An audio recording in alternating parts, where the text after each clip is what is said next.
নমস্কার, ঘরকন্যা ডায়েরির আরেকটি নতুন পর্বে সকলকে স্বাগত জানাচ্ছি। আজকে সকালবেলা রান্না করার জন্য আমি চলে আসলাম, সকালের খাবার তৈরি করব। তাই এখানে হচ্ছে ওল আর এটা হচ্ছে ছোলার ডাল।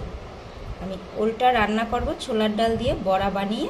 তারপরে আপনারা দেখতে থাকুন। আমি ডালটাকে বেটে নেব, অথবা ব্লেন্ডারেও গুলিয়ে নেওয়া যায়, বেটে নেওয়া যায়। আমি ব্লেন্ডারই আজকে করব। ছোলার ডালটাকে আমি ব্লেন্ডারে পেস্ট করে নিয়েছি। এর সাথে কিছু কালো জিরে দিয়েছি, লবণ, হলুদ একসাথে মিশিয়ে এবার আমি এটাকে মেখে নেব। মাখার পরে তেল গরম হয়ে গিয়েছে, তেলে দিয়ে দেব। এর থেকে বড়া তৈরি করব।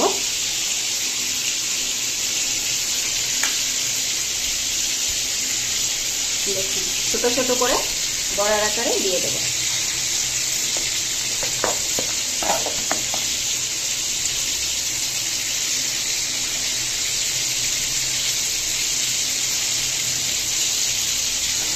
এভাবে করে আমি পুরো ডালটা দিয়ে বড়া তৈরি করে নেব। আর এই বড়াটা কিন্তু এমনিও খাওয়া যায়। আজকে আমি এই যে ওল সিদ্ধ করে নিয়েছি, এই ওল দিয়ে তরকারি করবো, তার ভিতরে এই ছোলার ডালের বড়াটা দিয়ে দেব।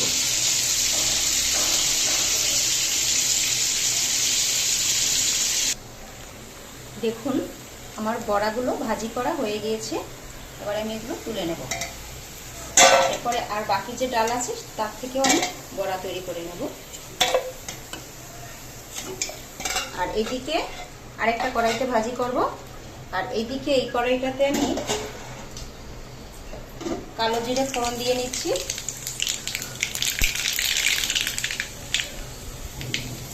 দারচিনি দিচ্ছি আর এলাচ। এবারে এই যে সিদ্ধ করে রাখা ওল, এটাকে দিয়ে দেব। দেখুন, সাথে দেবো দুটো তেজপাতা। তেজপাতাটা একটু ছিঁড়ে দিলাম নাড়ার সুবিধার কারণে। আর এখানে কিছু লং আর দারচিনি আর একটু বাকি ছিল, ওটাও দিয়ে দিলাম। তেলের মধ্যে দিলে ছিটে উঠে যায়, তাই এখন দিলাম। এবার এটাকে নেড়ে চেড়ে একটু ভাজবো। একটু ঢাকা দিয়ে দিই, এটা ভাজা হতে থাকবে। আর এদিকে এই কড়াই আবার বাকি বড়া বসিয়েছিলাম, এটা ভেজে নেব। আর ওলটা কিন্তু অনেক সময় ভেজে নিয়েছি, লাল লাল হয়ে গিয়েছে। এখন এই ভাজাটা যত ভালো হবে রান্নাটা খেতে তত স্বাদ হবে।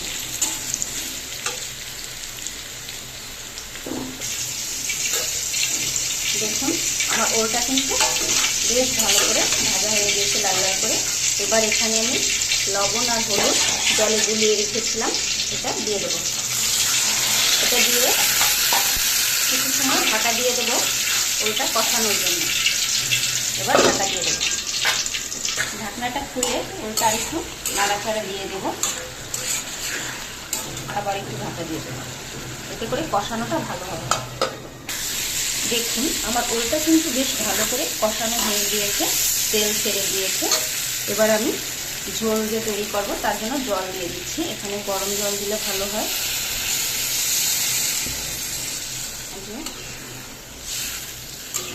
জলটা ফুটে উঠলে, মানে ঝোলটা ফুটে উঠলে তারপরে আমি বড়াগুলো দেবো।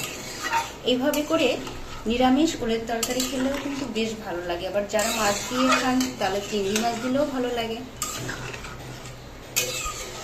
এইভাবে যারা নিরামিষ ভুজি বা নিরামিষ খেতে পছন্দ করেন তারা এইভাবে করে ওল দিয়ে বড়া দিয়ে তৈরি করে খাবেন।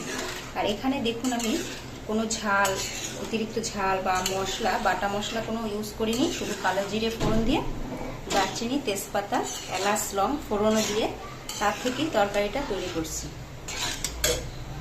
আর দুটো আস্ত লঙ্কা দিয়ে দিলাম, 3টে। যার লাগবে সে খাবে, এটা আমি ভাঙবো না।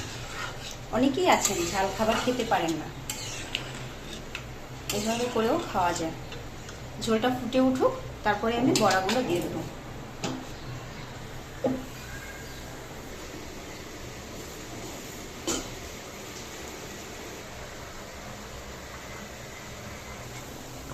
দেখুন, ঝোলটা কিন্তু ফুটে উঠেছে।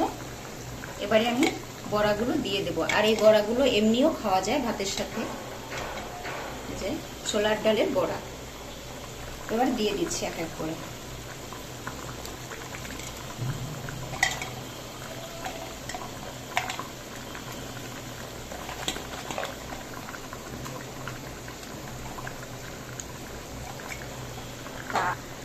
এই যে আজকে আমার ছোলার ডাল দিয়ে ওল রান্না, ছোলার ডালের বড়া দিয়ে ওল রান্নার ভিডিওটা কেমন লাগলো অবশ্যই কমেন্ট করে জানাবেন। এটা আর একটু ফুটবে, ঝোলটা টানবে, তারপরে নামিয়ে নেব। আর তার মধ্যে কিন্তু এই ওলও সিদ্ধ হয়ে যাবে, বড়াটাও কিন্তু বেশ মজে নরম হয়ে যাবে, তখন কিন্তু খেতে বেশ ভালো লাগবে।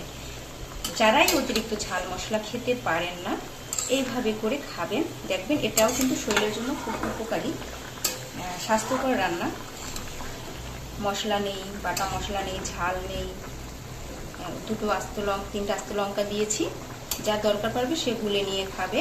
আর যাদের যাদের সমস্যা এরকম খাবার দাবারে, ভারী খাবার খেতে পারেন না, এইভাবে হালকা পাতলাভাবে খাবার তৈরি করে খাবেন।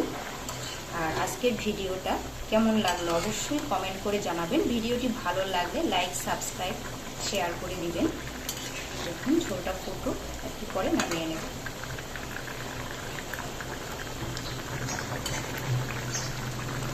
দেখুন আমার ওল দিয়ে ছোলার ডালের বড়া রান্না হয়ে গিয়েছে। এবার এটা নামিয়ে নেব। ভিডিওটি দেখার জন্য সকলকে ধন্যবাদ। আর ভিডিওটি আজকে এই পর্যন্তই। নমস্কার, সকলে ভালো থাকবেন, সকলের জন্য রইল শুভকামনা।